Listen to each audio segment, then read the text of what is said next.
ও হ্যাঁ, meet my girlfriend Shaon. শোনো, আজকাল যুগে গার্লফ্রেন্ড ম্যাগর থেকে মুক্তদানা তুলে আনার মতো কষ্ট। বাহ বাবা, প্রথম দিন থেকেই ম্যাচিং ম্যাচিং পড়া শুরু করে দিয়েছে। আরে লজ্জা পাওয়ার কি আছে বলো তো, গার্লফ্রেন্ড বলে কথা। আর তাছাড়া ম্যাচিং তো থাকবেই, যেখানে মনের মিল থাকে সেখানে ড্রেসে। বউ আনতে বলেছিলাম, গার্লফ্রেন্ড আনতে বলিনি। মিথিরা তুমি তো বোকা কেন? হুট করে কি বিয়ে করে আনা যায় নাকি? ডজন বিয়ে করে লাভ কি? শোনো, এত বিয়ে শাদী করলে মনে করো যে এদের একটা খরচ আছে না, মানে ভরণ পোষণের খরচ তো আছে। তো শেষে বিয়ে করে নিলাম আর কি। তুমি কি এখানে নোংরামির দোকান খুলে নিয়ে বসবে নাকি? আচ্ছা ওকে কি বসিয়েছি? তোমার এতটাই অধঃপতন হয়েছে, তুমি এতটাই নোংরা মন মানসিকতার হয়ে গেছো, তোমার মুখে এখন কিচ্ছু বাজছে না। কি মেয়ে বা গার্লফ্রেন্ডের সঙ্গে করা যায় না। এখানে থাকতে হলে সমাজের মানুষের কথা সমাজ অনুযায়ী চলতে হবে। কিন্তু তুমি তুমি এত হাইপার কেন হচ্ছ বলো তো? শোনো, একটা মাত্রই তো সুযোগ পেয়েছি, তাই না? একটা সুযোগ। হ্যাঁ তুমি যাও, তুমি গিয়ে বিয়ে করে নিয়ে এসো, আমি সাদরে তোমাকে গ্রহণ করছি। কিন্তু এইভাবে এক একটা গার্লফ্রেন্ড বাসায় নিয়ে আসবে সেটা আমি মেনে নিব, সেটা আমি বুঝতে পেরেছি। একা একা নতুন মানুষটাকে বরণ করতে চাচ্ছ না, তাই না? মা সহ বরণ করবে। থ্যাংক ইউ আপু, আপনার মতো মেয়ে হয় না। যে মেয়ে কিনা তার স্বামীকে তার স্বামীর ভালোর জন্য অন্য একটা মেয়ের হাতে হয়ে গেছি, জাস্ট মুগ্ধ। কি হয়েছে এখানে? কি হয়েছে? কি হয়েছে আপনি নিজের চোখে দেখুন। ওর গার্লফ্রেন্ডকে সঙ্গে করে নিয়ে আমাদের বাসায় এসেছে। ও আচ্ছা আচ্ছা, তা তাই আর রিস্ক নিতে চাইলাম না, এর জন্য গার্লফ্রেন্ড বানিয়ে নিয়ে এসেছি। আগে ভাগেই বুঝতে পারবো ঠকছি। বৌমা, তুমি তো খুশি হয়েছো তাই না? নতুন অতিথি এসেছে, তোমার সঙ্গী বাড়লো, তোমার আর একা এভাবে এখানে দাঁড় করিয়ে রাখবেন? মেহমান আসলে কি আপনার এভাবে দাঁড় করিয়ে রাখেন? আচ্ছা যাই হোক, আপনার হাজবেন্ডের সাথে আমি কোন রুমে থাকবো?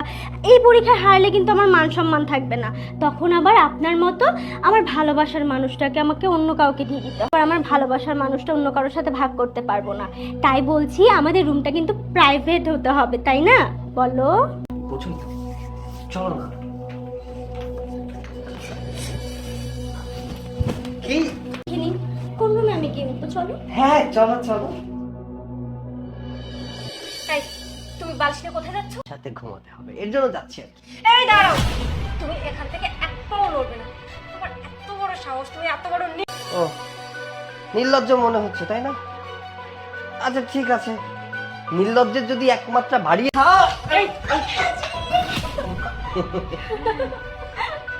এই মেয়ে, তুমি তো ভারী নির্লজ্জ। শুনছিলে ডাকার সাথে সাথে চলে আসলে?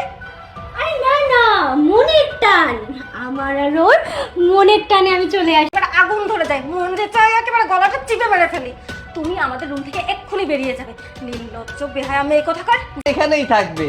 শাওন তুমি বসো, আর মিথিলা যদি তোমার অতিরিক্ত অসুবিধা হয় তুমি বেরিয়ে যেতে। মানে কি? হ্যাঁ ঠিক আছে, তাহলে কাউকে বের হতে হবে না, আমরা আজকে তিনজনে।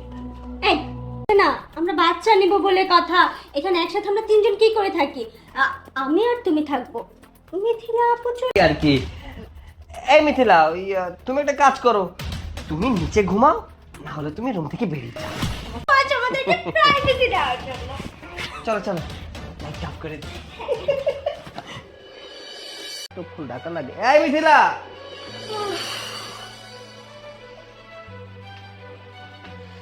ব্যথা হয়ে আছে, সারাটা রাত আমি ঘুমোতে পারিনি। এই সকালবেলা মাত্র আমার চোখ দুটো লেগে আসলো, আর তার ভিতর তুমি চিল্লাপালা শুরু করে দিচ্ছ। কি বলতে চাচ্ছ? বলতে চাচ্ছি খাবার দাবার রেডি করবে না? কেন? আমি কেন খাবার রেডি করবো? তোমার ফ্রেন্ড। আরে পালাবে কেন, আজব ব্যাপার।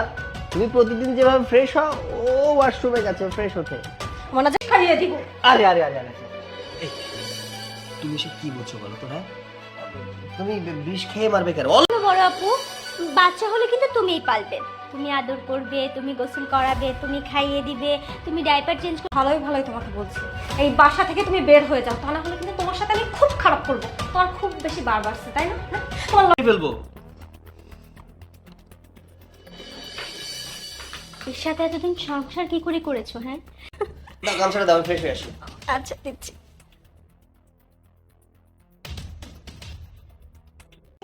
আমার সহ্যের সীমা কিন্তু ছাড়িয়ে যাচ্ছে। কেন, কি হয়েছে আবার? এই মেয়ে, এই মেয়ে, তোমার সাহস কি করে হয়? যেখানে আপনি শুধু আরমানের সাথে বসতে পারবেন, আর কেউ বসতে পারবে না? আপনার দিন শেষ, এখন আমি আর আরমান বসবো। যে এখানে কে বসবে আর কে বসবে না।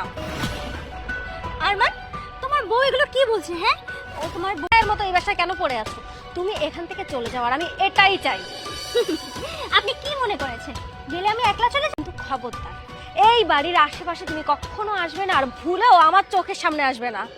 আরে বোকার মতো কেন সারাক্ষণ এমন ভাবে বলতে থাকো আমার বাচ্চা, আমার বাচ্চা। দেখে মনে হচ্ছে বাচ্চা ও তোমাকে দিয়েই দিয়েছে। আহা, চলো বসি।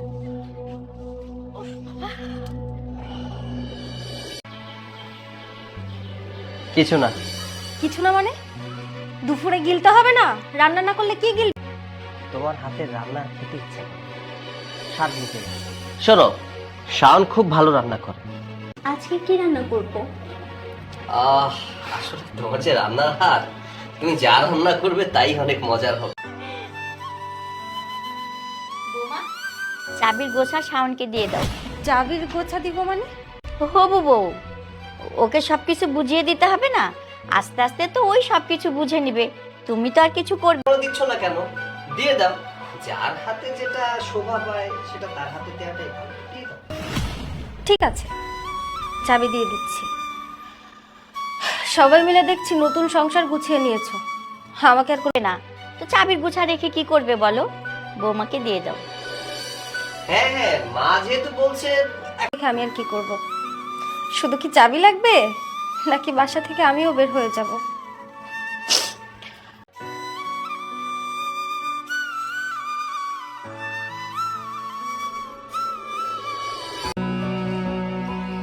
হ্যালো, বাবা তুমি কেমন আছো? আমি ভালো আছি মা।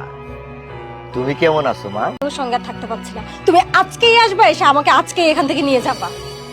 আহা, আমাকে সব খুলে বলবে তো? আমি দেখতেছি আমার মেয়েকে কে অশান্তিতে রেখেছে, কার এত বড় সাহস। তুমি যদি না আসো তাহলে কিন্তু আমি আজকেই কিছু একটা করে ফেলবো। আচ্ছা আচ্ছা আচ্ছা, ঠিক আছে, আমি আসতেছি। বাহ, আজকে দারুণ একটা সিনেমা দেখে আসলাম। কি রোমান্টিক! হ্যাঁ হ্যাঁ, আসলে সিনেমাটা না অনেক সুন্দর। তুমি চাইলে প্রতিদিনই তো সিনেমা দেখতে পারো, আরো নাইট শো, কোনো অসুবিধা হবে না। আমি অফিস শেষ করে ওখানে চলে যাব। আবার দেখছি ড্রেসও কিনে দিয়েছো। আজ অবধি তুমি আমাকে